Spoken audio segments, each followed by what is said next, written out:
senior. The class level is open to anybody. I'm pretty sure that wants to take it.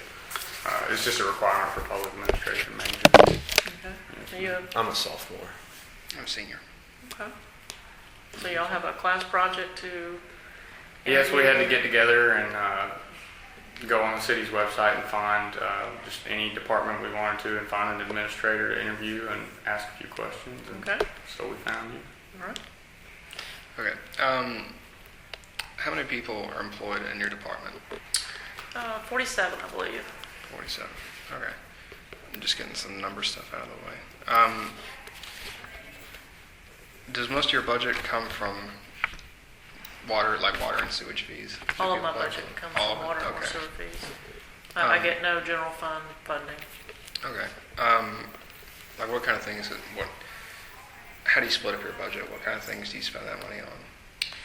Well, we keep our water money separate from our sewer money. So those we have what we call an enterprise fund. We have a water enterprise fund and a sewer enterprise fund. So the rates that are collected from the water system are used for water-related projects, and the rates that are collected from the sewer system are used for sewer-related projects.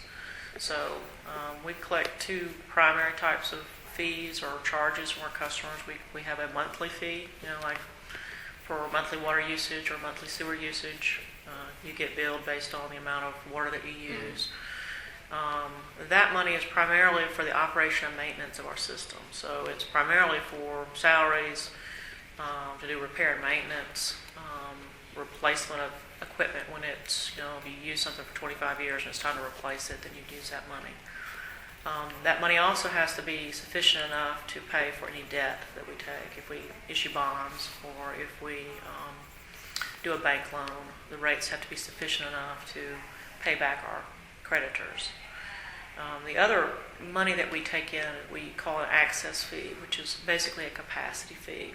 So if there's new development in Auburn, let's say you're going to build a 400-unit apartment complex, we're going to charge 400 access fees for that 400-unit apartment complex. For water, it's a $1,200 fee for a residential unit.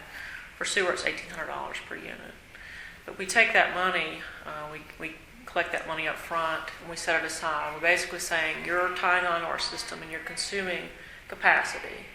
And we calculate that capacity fee based on our value of our assets, what percentage of our total capacity you're consuming by tying on our system. Set that money aside. And that money can only be used for capital improvements, new construction or construction that increases the capacity of our system. So if we're going to do right now I'm working on a new water well for Auburn, so I'm getting ready to increase the water capacity that the city has.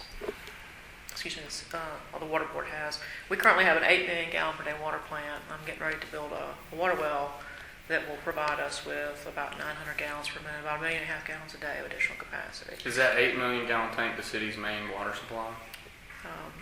Well, it's a plant, a treatment plant. Oh, it's a treatment plant. The main water supply for the city is Lake Ogletree. It's a surface water reservoir. Okay. It's about 300-acre lake that's located in South Auburn. This well will be a groundwater supply, so we're going to be adding to the 8 million we can produce from the plant. We're going to be adding another 1.5 million.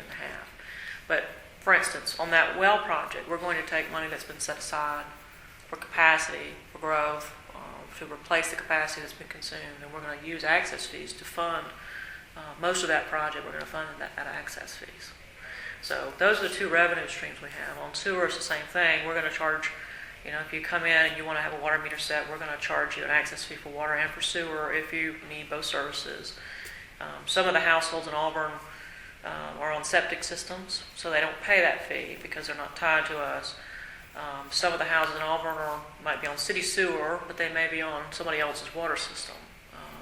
There are 4 providers of water in Auburn. There's Waterworks Board of the City of Auburn, Lochapoka Water Authority, Beauregard Water Authority, and Opelika Utilities. There's 4 different places you might get your water, but whatever service that you need from us, if something's already built, and let's say you move into a new apartment and you come in to set your account, we don't charge you a capacity fee then because we've already collected that. We collected that when that unit was built, when that impact occurred, or when that capacity was consumed. We collected that then. So if you were to have piece of property in downtown Auburn that has 20 trailers on it, and you tear them down and you go back with 600 apartments, the impact of 600 apartments on our system is much greater than the 20 trailers that were there. So you'd be paying the difference between the 20 trailers you had and the new 600 apartments. So we would collect 580 access fees from you to do that. So that's where our revenue comes from. We receive no general fund money, and our rates have to be sufficient. We're a self-sustaining fund, which means we have to set our rates high enough that we're bringing in enough revenue to pay our expenses. And if we're not bringing enough revenue in, we've either got to cut our expenses or we have to go back to our board and raise our rates. So you never try to seek funding from outside sources? Funding like grants. Grants or government funding, anything that's available to you? There's other than the fees, do you have any funding? No. Usually we don't qualify for most funding. There are grants typically for rural areas or low-income areas, like if the community's considered to be a disadvantaged community where, medium household incomes are really low, there might be some funding for those types of communities, but Auburn would not qualify for that, and we're certainly not a real rural community.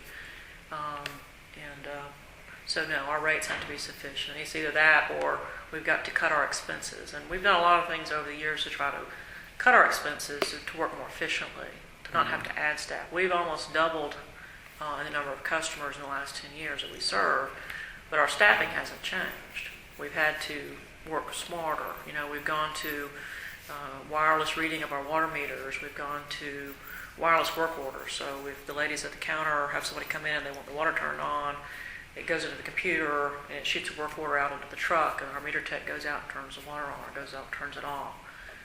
We recently went, instead of billing one time a month for 22,000 accounts, we now bill 4 times a month. So instead of these ladies, having 22,000 bills come due the same week, now, a quarter of them come due one week, a quarter of them the next week. So we've done things to work more efficiently, to try to not have to grow the staff, but be able to continue to do our jobs and do it using the technology that's available to work smarter.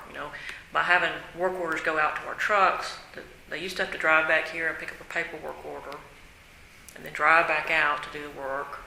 Or, now we know, let's say that Richard's working at Northwest Auburn, and if a work order comes in from Northwest Auburn, then his supervisor can give Richard the work order that's in Northwest Auburn rather than giving one that's in Southeast Auburn.